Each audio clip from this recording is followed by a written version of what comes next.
بسم اللہ الرحمن الرحیم۔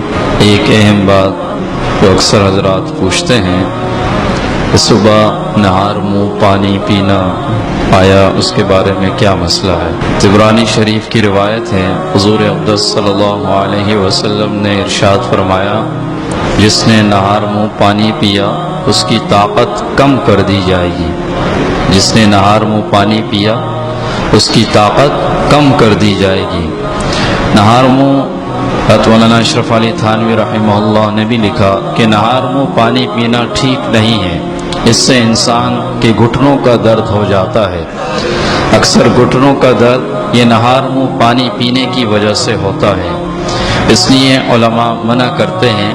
بلکہ امام شافعی رحمہ اللہ فرماتے ہیں کہ چند چیزیں ایسی ہیں جو انسان کے بدن کو کمزور کر دیتی ہیں، انسان کے بدن کو کمزور کر دیتی ہیں۔ اس میں حضرت نے یہ لکھا کہ بیت الخلاء سے فارغ ہونے کے بعد پانی پینا، اس سے بھی انسان کا بدن کمزور ہو جاتا ہے۔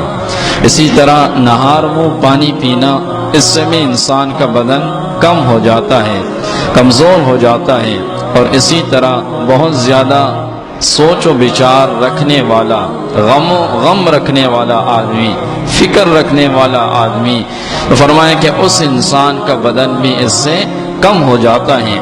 بدقسمتی سے آج سے 35 سال پہلے تک یہ نہیں تھا، لیکن آج سے 35 سال پہلے یہ ایک بات پھیل چکی ہے کہ نہار منہ پانی پیا کرو، اور اس سے بدن کے اندر تقویت آتی ہے، اور نہار منہ پانی پینا اچھا ہے۔ بلکہ بعض لوگ اسے سنت سمجھتے ہیں، بعض لوگ اسے سنت سمجھتے ہیں۔ ایک حکیم ہے، میں ان کا نام نہیں لینا چاہتا، ان کا انتقال ہوا، انہوں نے بڑی اچھی بات کہا کہ نہار منہ پانی پینے کی بات بھی انگریزوں کی طرف سے آئی ہے، اور در حقیقت یہ ہمارے فوجیوں کے لیے ہے، ہمارے لیے نہیں، کہ وہ نہار منہ پانی پئیں گے تو ان کے بدن کمزور ہوتے جائیں گے، ان کے بدن کمزور ہوتے جائیں گے۔ کئی در حقیقت ان کے لیے یہ بات آئی تھی۔ اور آج بھی باہر ممالک کے اندر کوئی انسان گھٹنوں کے مرض کا شکار ہوتا ہے تو ڈاکٹر سب سے پہلے اسے یہ کہتا ہے کہ نہار منہ پانی مت پیا کرو، نہار منہ پانی مت پیا کرو۔ اس لیے اگر نہار منہ پانی پینا بھی ہو تو حضرت مولانا اشرف علی تھانوی رحمہ اللہ نے اس کا ایک حل یہ بھی لکھا ہے کہ آپ اپنی ناک پکڑ لیں اور سانس ناک کے ذریعے نہ لیں، اور گھونٹ گھونٹ پی کر پانی پی لیں۔ ایک گھونٹ لے لیں، پھر اس کے بعد پانی پیئیں، سانس ناک کے ذریعے نہ لیں۔ حضرت نے اس کا یہ حل لکھا ہے۔ اور اس کے علاوہ نہار منہ پانی پینا ایسا نہیں ہے کہ ناجائز ہے، لیکن بدن کی کمزوری کا خدشہ ہے، بدن کی کمزوری کا خدشہ ہے۔ پانی کے آداب میں سے ایک یہ ادب بھی ہے کہ پانی جب پیے تو پانی 3 گھونٹ کے ساتھ پیے۔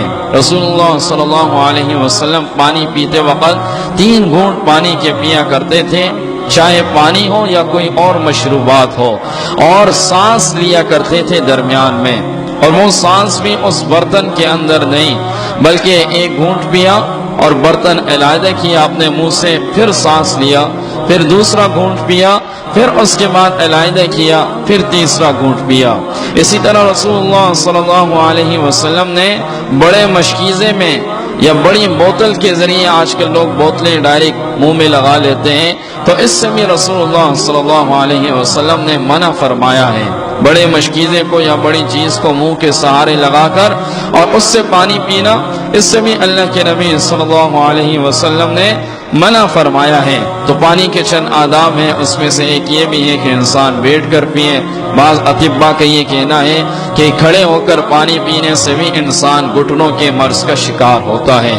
رسول اللہ صلی اللہ علیہ وسلم کی جو سنتیں ہیں، ایک تو سنت سمجھ کر کریں گے تو وہ عبادات ہیں، اور اس کے علاوہ ان سنتوں کے اندر ہمارے لیے دنیاوی فائدے بھی ہیں۔